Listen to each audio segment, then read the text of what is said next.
What is going on, everybody? It's the Franz, and we're here for AEW on TNT review for May the 6th, 2020. This was the first show live for AEW since March 17th. A week after this entire pandemic bullshit started, the entire economy shut down based off of a bunch of misinformation and lies. We have seen nothing but tape show after tape show after tape show, and the quality of the shows, in my opinion, started to fall and falter because we saw the same acts over and over and over again. Did we see some of the acts we usually see? Yes. But we saw Nyla Rose back, Joey Janela. The entire Inner Circle was here this week. Private Party was in the crowd. You saw an actual crowd. It wasn't Pat Daly's Place. They actually mentioned that they were in Daly's Place in Jacksonville, Florida, compared to the last time they were here. And they just were like, we're live on TNT, and they never mentioned where. We had Pyro. And there was more than 10. Now, as I mentioned on Unscripted last week, the governor of Florida has put in there that into his reopening plans that large stadiums like the Daly's Place can have 25% of capacity in the crowd. So I don't think we got 25%. I'd say we probably got 2 to 3%. You had the wrestlers down near the ring.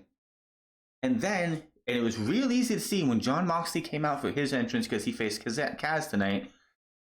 When he comes down to the ring, he comes down through the crowd area like he would, and there's legitimately at least 15 people on the left side of Jon Moxley. So that was great. You could just see when they panned off here and there when it was during the daytime, before the sun went down, you could see just all over the place different people in the crowd. Probably wrestlers, probably families of these wrestlers who were there, and people who were in the lower part. So this vibe was great. Excalibur was back, JR was back, Tony Schiavone, of course, has been here this entire time. We had the full crew back on commentary. Justin Roberts still nowhere to be found. I think he's over in California, that's why we haven't seen him, but it was great to have our commentary team back that we've had since October. And we had these guys go out there and give us one hell of a show. This was a great show. From start to finish. Not really anything was a hiccup tonight. Not at all. There was no, oh, this match sucked, or this segment was terrible, and it was just, all in all, great wrestling, great promos, great everything. Jon Moxley's opponent for Double Nothing has been named for the May 23rd event. I don't know if I absolutely agree with it, and it makes me wonder about the top 5 list that they have, the rankings that they do, and the wins and losses. Why should this person get a title shot when other people have been here and are in the top 5, and this person is not even close to the number 1 contender? Of course, putting Cody, the one guy who cannot challenge for the AEW World Championship, as the number 1 contender for the AEW Championship makes absolutely no sense, and just makes the ranking stupid and shouldn't be happening anyway. However, other than that, great show.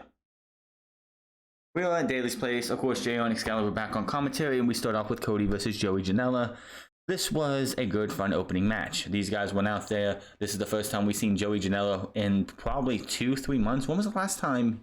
I think the last time we saw Joey Janela was way before any of this stuff went down. I don't even think he was on the last episode of AEW with a live crowd. I could be wrong. But they stalemated into the start. Back and forth they go. Roll-ups by Janela. Gets a couple twos. Then these two get into a chopping contest, because that's something you want to see these guys get into, a chopping contest. Delay front suplex by Cody for a 1 count. Diving back elbow. Blocked. Cody goes for the crossroads, but Janela drops him directly onto the ropes, which are not WWE type ropes, which that's actual rope they use. This is a cable. These are cables, and those shit hurts worse than a rope. On the outside, Cody's tossed into the barricade. Now Janela works on the injured elbow, as it was injured earlier in the match. Janela gets a running start from the back, looks to dive and hit Cody, but misses as Cody moves away. and lands on the ropes. Cody goes for and hits a moonsault off of the stage to the outside, to the floor, onto Joey Janela. Absolutely beautiful. Hey, Charlotte, I know you were wrestling Io Shirai tonight, but I think you should watch this match back and see how to do a fucking moonsault. Yes, I know this is an AEW review, but I still gotta rag on Charlotte because her moonsault fucking sucks, and it will always suck. And I don't think anyone's had the guts to tell Charlotte that, hey, who actually she'll listen to, say, hey, your moonsault sucks, maybe you should stop doing it. Now, back inside, Cody gets a couple things. He turns his back to Joey Janela, comes back, and boom, super kick right to him. Elbow drop by Janela on, like, as JL called it, the Macho Man-esque elbow, which everybody does an elbow drop. When people do elbow drops off the top rope, I guess it's all Macho Man-esque, because you really can't do an elbow drop unless you're Kairi Sane, who puts her hips in it too much so that she's going to have hip surgery when her career is over. But everyone else, it's Macho Man-esque. Gets a 2 count. Reverse superplex by Cody gets a 2. The announcers reiterate that Joey Janela's got a lot of fight in him because he keeps kicking out. Cody tosses his belt into the crowd. Sheeta catches it. She's like holding on to that. She's like happy she got the belt. Multiple counters. Cody gets a scoop slam for a 2. Cody goes for the disaster kick, but Janela catches him and brings him back for a German suplex. I catch German suplex. Cody hits the Cody Cutter off the top rope. Step up into the Cody Cutter. Gets a 2. People, the Excalibur and JR and them are like surprised that Janela keeps kicking out. Cody can't put him away just yet. The trading strikes. Janela goes to go off the ropes. Cody grabs his hair, pulls him in, hits the crossroads. 1, 2, 3. Cody wins the match. This was a good, fun opening match. Now, I wonder because Cody faced Sean Spears a couple weeks ago and had to hit 2 crossroads and then put him in the figure 4 to beat him. Cody's match against Darby Allin, they mentioned how Cody hit him with a crossroads and Darby Allin kicked out. Joey Janela I don't know if they think they know what they can do with Joey Janela. Like, Joey Janela just seems to be a guy who's there. He's there, he has a good match here and there, but they don't have any immediate plans for him. Maybe after the TNT title is in circulation and people are holding the title on the champions, maybe then they can have something for Joey Janela. For now, he just seems to be a guy who is going to give you a heck of a match, but that's about it. There's nothing else that they have for Joey Janela. We get a highlight of when Nyla Rose won the Women's Championship back in February and her domination after that up until everything that happened in the middle of March. Then Nyla Rose comes out. Tony Schiavone has to interview her. She tells him to shut up, go do your job. I'm the most dominating thing in the AEW, and I will always be the most dominant thing in AEW. And then she goes up against Kenzie Page, who looked like she did not want to be there. She did not want to be there because she didn't want to take on this woman who just came in, beat the living fuck out of her, squash match left and right, diving swanton, 1, 2, picks her head up. But that's not it. Beast bomb. The crowd is chanting one more time. Beast bomb.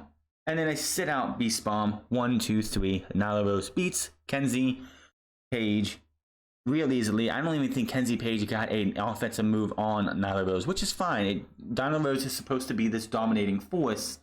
So having her in her first match back in over a month, coming out and just dominating her opponent is the right move. See, so not WWE, but AEW, they have a monster problem. Not that they don't have enough of them, but they have so many monsters, but they have nobody who can, you have Lance Archer, you have Brody Lee, you have Wardlow, and in the women's division, you have Nyla Rose. Who's going to stand up to Nyla Rose? Chris Statlander, they gave her that match of Evolution. I don't think they were ready to have that match. I don't think Chris Statlander should have been in that match, but it was what they had at the time. Sheeta, I think, could do something to Nyla Rose, but unless Awesome Kong's coming back, because if they were in the middle of taping the final season of Glow, I'm pretty sure that got put on hold because of everything that's going on. They could bring Kong back, but Kong is not a spring chicken. She can't move as well as she used to. And it's like really hard for Nyla Rose to be, I mean, yeah, her and Riho had a pretty good match when she won the title. But is there anybody that they have that they could, like, if they wanted to take the title off of her at Double or Nothing, who would that be? Let's see here. Now, we go to a promo for MJF, who was seen in the crowd. He has a mask that looks like they took his scarf, one of his scarves, and made a mask out of it. He's him and Jake the Snake Roberts, who we see later, and who was it? One of the members of Private Party are the only ones I saw during the night actually wearing one of those masks. Which, by the way, those masks don't really help you as much as everyone they want you to make. They want you to think that it does. It doesn't. Anyway, he says he's the guy everyone like. He says it's really cute that all these guys want to be the next big thing, but they're 30. That's cute. That's cute and everything. But I'm the guy, and just like everyone else isn't, like, just like my mentor has said, everyone compares, like, I'm at that point where they're comparing me to legends. Well, we ain't Ric Flair. Well, we ain't The Rock. Well, we ain't Roddy Piper. And he goes on this spiel about being the best there is at right now. The man, he's going to be champion in a blink of an eye, faster than any of these other quote-unquote rising stars. And next week, as he's sitting in this bland chair, and he gets up towards the end of this promo. Some dude comes by, picks the chair up, walks away. Another guy walks in, brings a throne into the scene, walks away, and he says, "Next week, I get back on I take back my throne." So MJF will be in action next week. Against who? We don't know, and they did not announce on this show. So we'll have to find out next week. Then we go back into the arena. Shawn Spears, Wardlow, and MJF were all there with Tony Schiavone, who's trying to interview them. We see Shawn Spears recapping Archer killing comes on. Before that, we got a promo for Shawn Spears, my bad. Recapping Archer killing Dustin Rhodes last week. And he blames one man for it. He could have did the one thing that he should have done, as Shawn Spears says, and thrown in the towel. That is your brother. That is your flesh and blood. I have a brother myself. And what happened to your brother last week, I would have never allowed to happen to my brother. He calls him a selfish prick who feels that he could carry the Rhodes legacy on his own. And Shawn Spears says that he wondered, like, he could never live. If that happened to his brother, he could never live with it himself. Shawn couldn't. But he says that, Cody, you proved that you could live with what happened to yours. Then we cut to the inside the arena with Tony Schiavone and Shawn Spears and Wardlow and MJF. And MJF says to Shawn Spears, "You know what? You're a real brave man. For you in front of the entire world to expose the real Cody Rhodes, that took real bravery." They gloat about each other. MJF being able to heal he's over-healed, he's that kind of man and everything. It all leads to Tony Schiavone's telling MJF, "Well, I got a word from Tony Khan. You are going to be taking on Jungle Boy at Double or Nothing." He's drinking some wine, and as soon as that happens, he spits it out, and the look on Shawn Spears' face is priceless. It was just that look of deer in the headlights, was fucking hilarious. So MJF versus Jungle Boy. Why? Because why the hell not? Then we go to Kaz versus Jon Moxley, and holy hell, Kaz has not shaved his head in weeks. The last time we saw Kazarian on AEW was March 17th, when him and Daniels confronted Evil Uno and Stu Grayson about their leader, who turned out to be Brody Lee. He was bald then. Cut to May 6th, 2020, and Kaz has some hair on his head. Wow. I thought he just was starting to go bald or something, and he cut his hair, but no, and like shaved it off and just kept it off. But yeah, he had hair back. It was just one of those things. Like, wow, when was the last time Kaz actually had himself hair? I remember back in the early 2000s, him having that long head of hair, and he went to WWE. And I think I read the story was like he came to WWE, he was on Velocity. They wanted to repackage him, and they wanted him to cut his hair. He told them no, asked for his release, got it, and went back to TNA. But this was another good match. These guys went out there. Kaz showed you if they wanted to give this guy a singles run, he could possibly be able to go with a singles run. The thing about Kaz is that I've been watching this guy off and on since 2005 at least. Kazarian has been a much more successful and much better tag team specialist than a singles specialist. And you have guys that do that. You have guys who should only be in tag teams their entire career and work as a tag team. And honestly, yes, he had a hell of a match with Moxley here. Moxley looked good in his first live match in many weeks. But yeah, Kazarian, like out of the three people who are in SCU, who I could see having a long singles run in AEW if they start it right and push it right, is Scorpio Sky. Daniels, I don't think is going to be doing much in AEW as a in-ring performer. He's there to be with SCU to bring SCU in. They won the tag team titles, the first team to win the tag team titles. He's not wrestling as much as he used to. So I just figure that he's going to be the guy working backstage most of the time. We'll see him on TV, maybe being a on-air person with SCU. Mostly, yes, he's going to wrestle next week. We'll talk about who he wrestles next week. But I think that AEW, with what they did the past 2 weeks with Scorpio Sky video packages, that they're grooming this guy to be the breakout star of SCU. The entire tag team tournament was set up to get Scorpio Sky over, because he was the relative unknown to many fans of Kazarian and Daniels. If you weren't a follower of Ring of Honor, but you saw those two wrestle in Impact Wrestling TNA, you knew who they were, but not too many people knew who Scorpio Sky was. I didn't really see much of Scorpio Sky, if at all, the only thing outside of AEW that I really saw for Scorpio Sky was around the time that they formed SCU. At the beginning, I think it was at the beginning of 2018, when the commissioner, whoever was in charge of Ring of Honor, came out, cut a promo, and said if SCU didn't have championship gold by the end of the year, they were fired. That was the only thing I really saw for Scorpio Sky.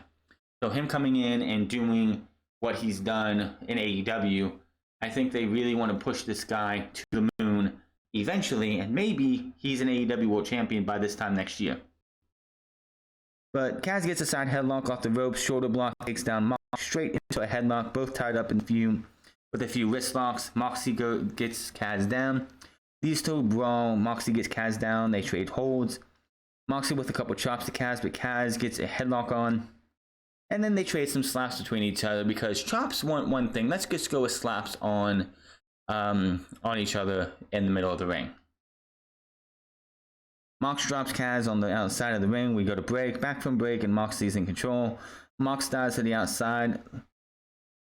Kaz pump kicks it. Kaz is on the outside. Moxley comes to the apron and goes for a dive, but Kaz pump kicks him out of the air. Stupid thing.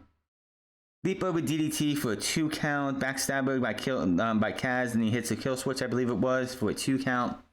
More trading shots. Drop kick by Kaz. Mox hits his own drop kick. He drop kicked Mox into the corner. Mox takes a second, gets back out, and hits him with his own shotgun drop kick. Mox eats a leg drop in the middle of the ropes. As he was on the apron. He's back on the apron, and Kaz goes for a suplex, but Mox blocks that. He tries to get Kaz and suplex Kaz into the crowd. Kaz blocks that, brings back in. They trade more shots. Huge lariat by Mox. Kaz rolls Mox up for a 2 count, then another.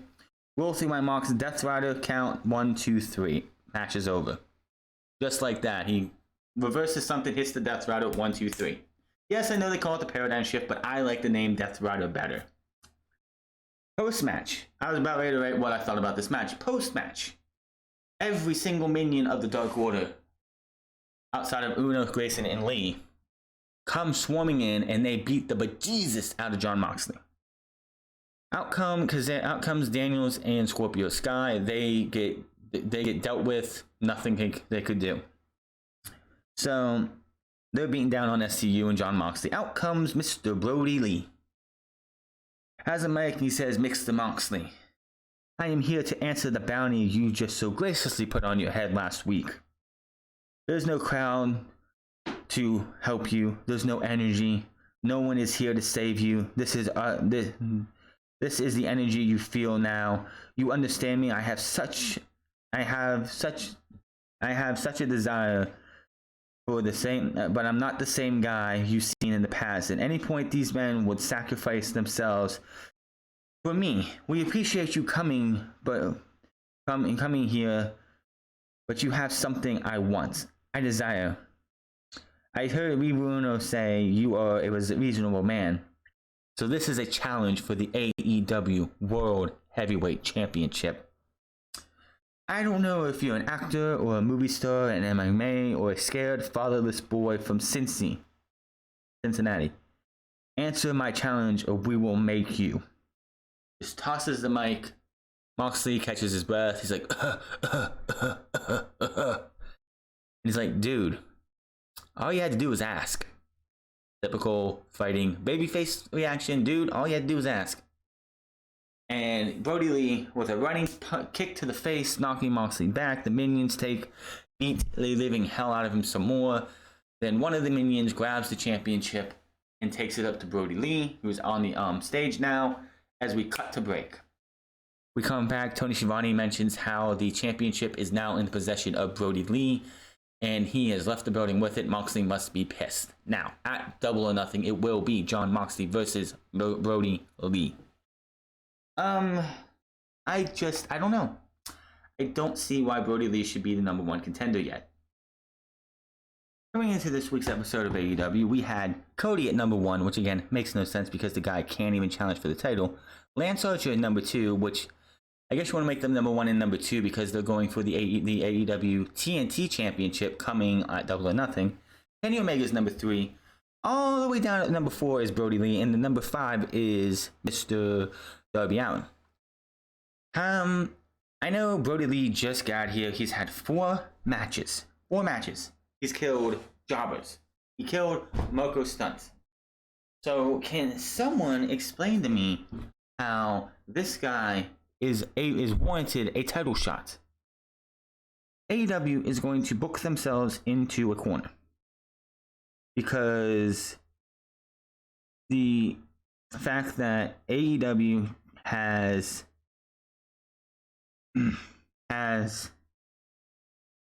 Jon Moxley as your AEW World Champion. You don't want to take the title off of him already, do you? Is Jon Moxley going to be a transitional champion? Is that a good look for your second AEW World Champion? Is that he's a transitional champion to Brody Lee? I don't think so.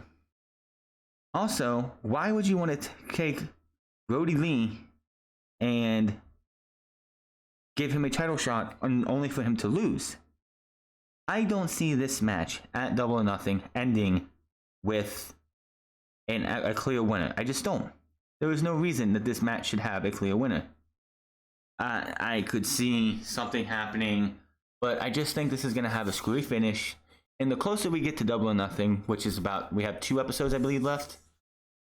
Something like that. 2 episodes of Double or Nothing, AEW left, or is it 3? I believe we have 3 episodes. Let's see.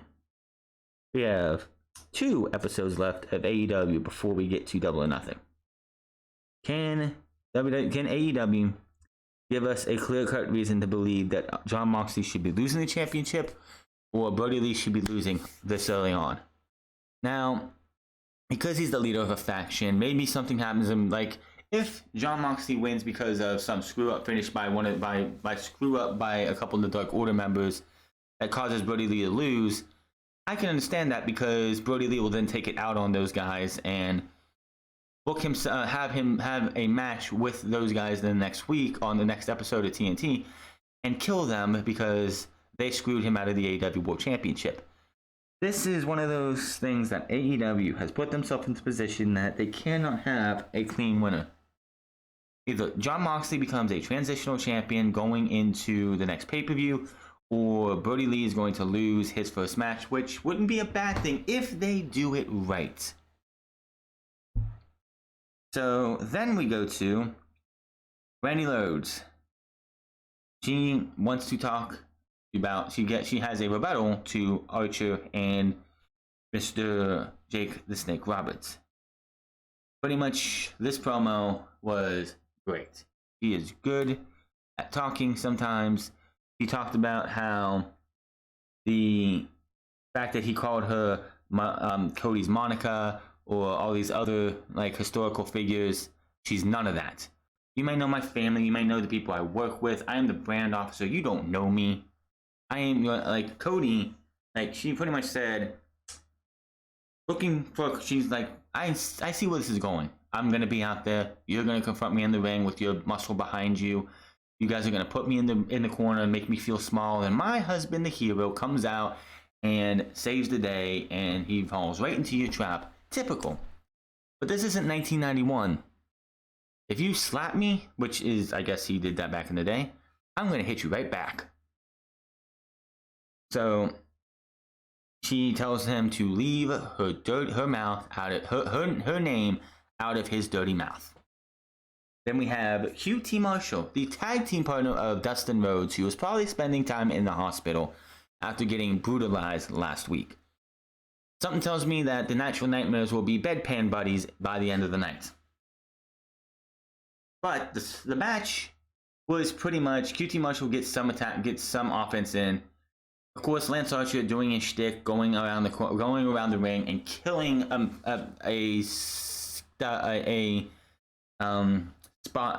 do they call it? A plant, and just going into the ring and gloating about it. QT tries to get a shot in. Of course, what happens? Archer knocks him on his ass. Goes over in the ring, gloats, bell rings. He wants QT to hit him. He gets a couple licks in, but Archer knifes him out. Big elbow by Archer, then he's on the attack. Archer continues to hurt QT, but a low bridge by QT. Archer goes to the outside. QT goes for a dive. Big mistake. Archer catches him, picks him up, choke slams him onto the apron, walks over to Brandy, just looks at her, bears her down a little bit. We go to break. Back from break, Archer tosses Marshall and he continues. He's on the outside. Britt Baker, for whatever reason, I know she's doing this whole thing with Cody, takes her shoe off and bashes it into QT Marshall's head. Brandy does not like this, grabs her shoe, takes it away, is like, you want this, and then tosses it up into the stands where there are some fans, so somebody got Britt Baker's shoe. Now, QT Marshall got a handspring enziguri.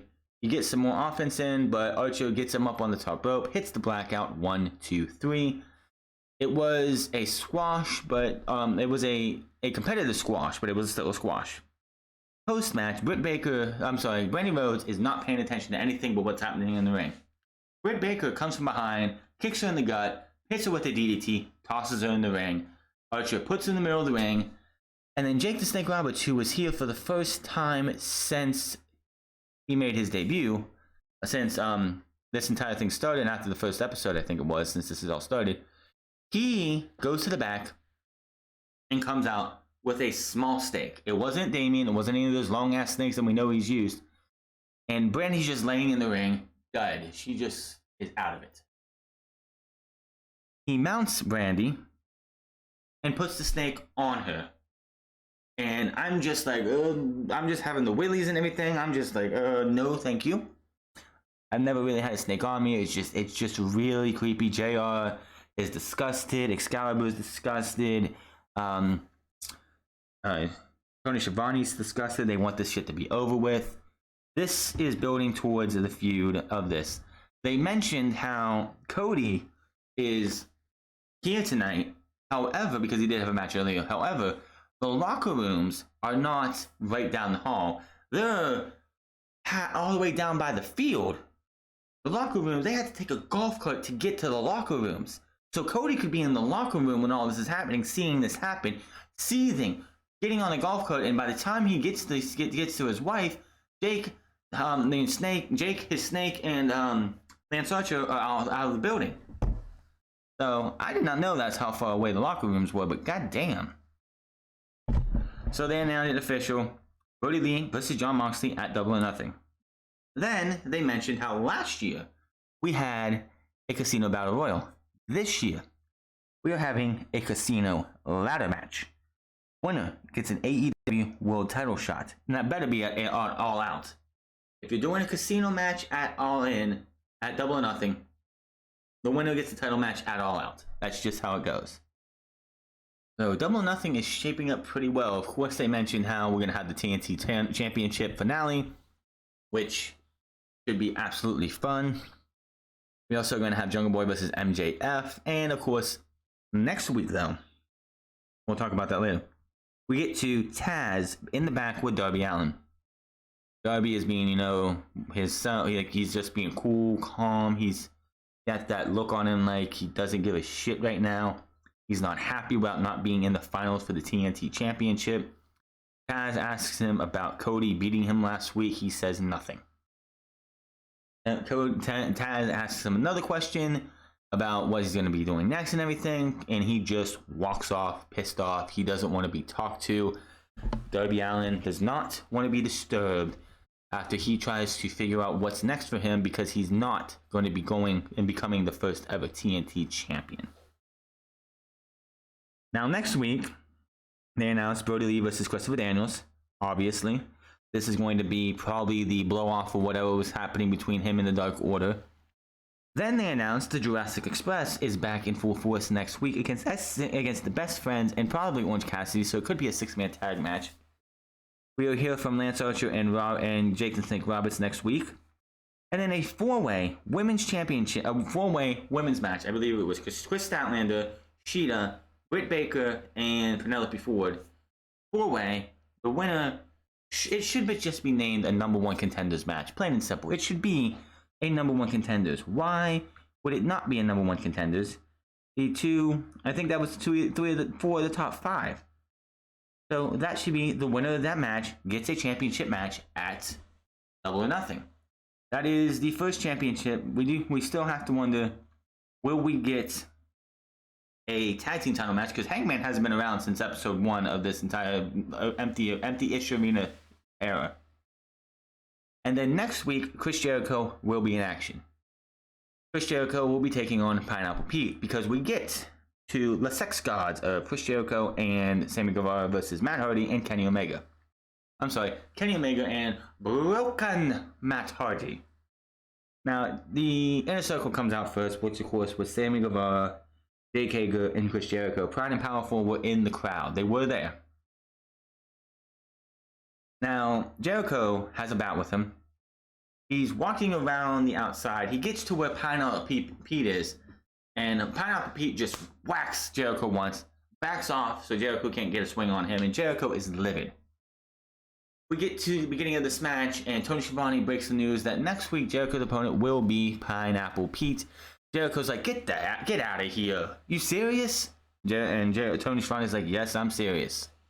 Now, speaking of JR's commentary, JR, for whatever reason, was all night wanted to remind us that what's going on, the COVID-19 stuff.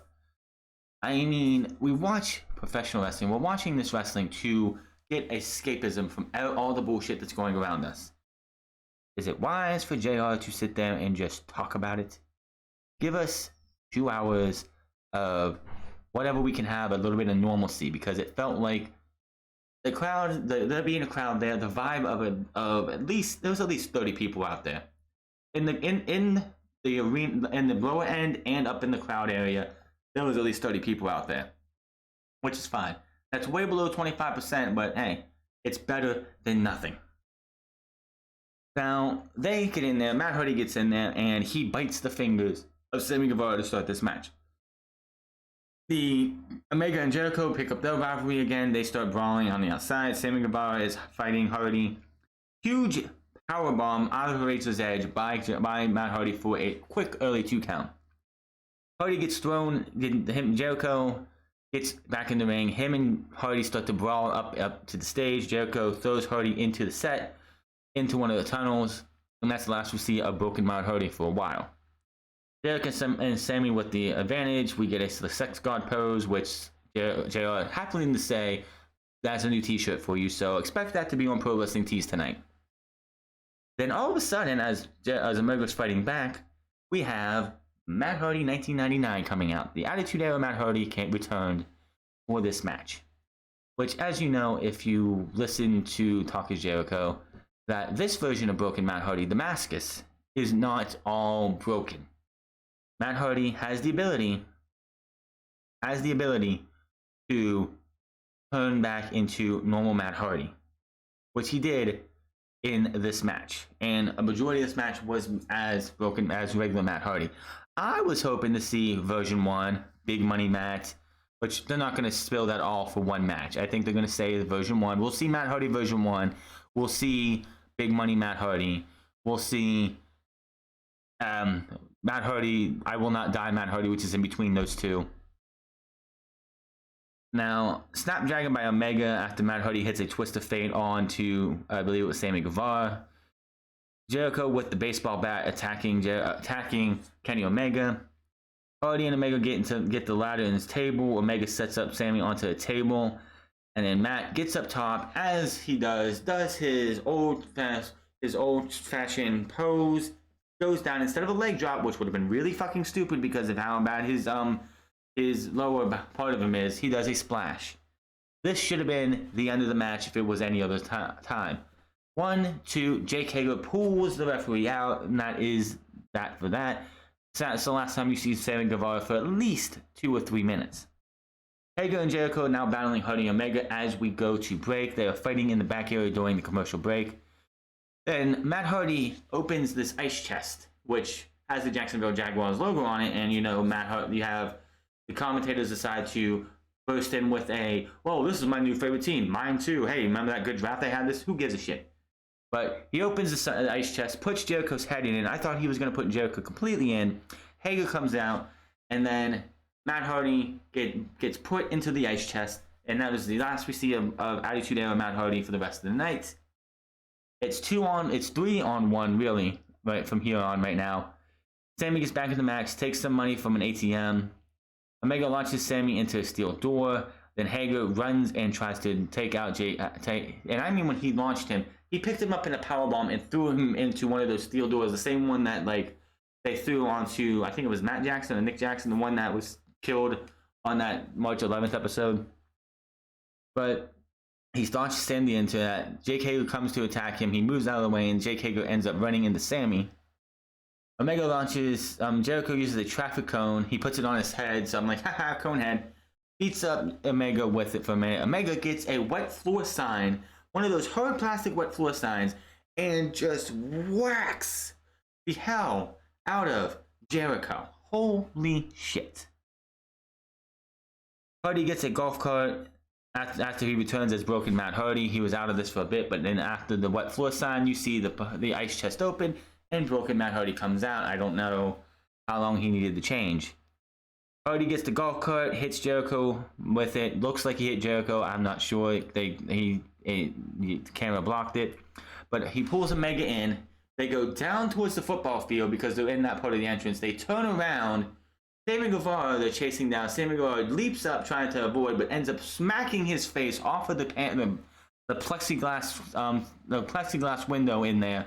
That looked like that fucking hurt. I'm sure Sammy Guevara is has ice on his face after that one. Then they put they put Jericho onto this table that's in front of the scissors lift. Kenny Omega gets up onto the scissor lift he starts raising it up. Looks like he's gonna do something to Jericho, but Jake Hager comes over. Matt Hardy is fighting off Jericho and Jake Hager. Kenny Omega gets on top of the scissor lift at the very top and does a fucking moonsault to the floor, taking all 3 of these men out.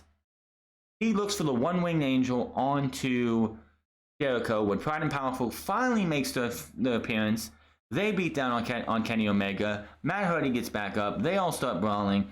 But unfortunately, it's too little, too late, as Matt Hardy gets powerbombed through the tables. Then they take Kenny Omega. They powerbomb him on top of the golf cart. And then they pull him back down, set him up. Judas effect, 1, 2, 3. The Sex Gods beat Omega and Matt Hardy in what was a very fun street fight. This was probably the best street fight I have seen. I do find it funny how Tony Schiavone, when the golf carts got involved, was like, I've never seen a street fight with the golf carts. I'm like, did you not watch WrestleMania 17? The night that almost ended early because Raven almost ran over the power cord with a golf cart? Yeah. But anyway. So the Sex Gods win. They go out to the football area for a minute. They turn around to the camera, and in the back, on the scorecard in the stadium, it says the Inner Circle. While they flip off camera, and we close right there.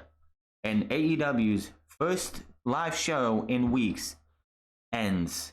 What a fun show. This was, again, the best. It sounded the best. You could definitely tell there was more than 10 people in the crowd. They might have been spread out, but they had people there, and it was great. And if they can do that, that would be fantastic. Oh, this just in. Matt Hardy and Kenny Omega will take on Pride and Powerful next Wednesday. I'm on Twitter right here as I'm recording this. This adds to the show. That is fantastic. That should be a hell of a match. MJF and singles action, as well as Chris Jericho, and so much more going on next week. I believe next week is going to be a tape show. I don't think they're going to be live next week. I think they're taping next week and the week after that. Getting up to Double or Nothing. Double or Nothing will probably be live.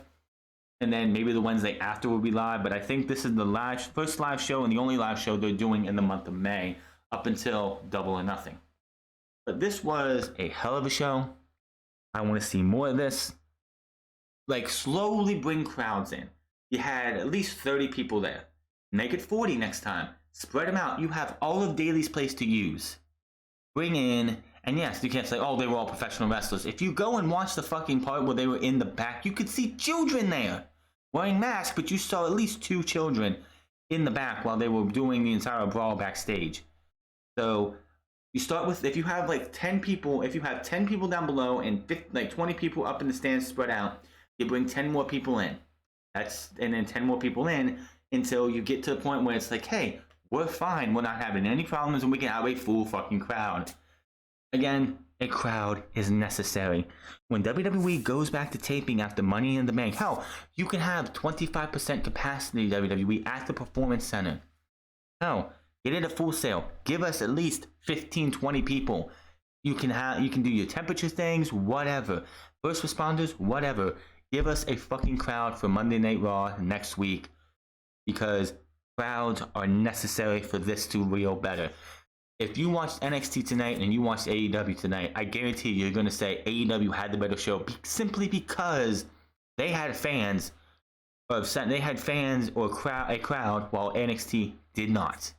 You could have, and I'll say it again, and I'll say it anytime, you could have the best fucking match of your life. If there's no crowd there to respond to it, it's not going to be the best match of your life. Just saying.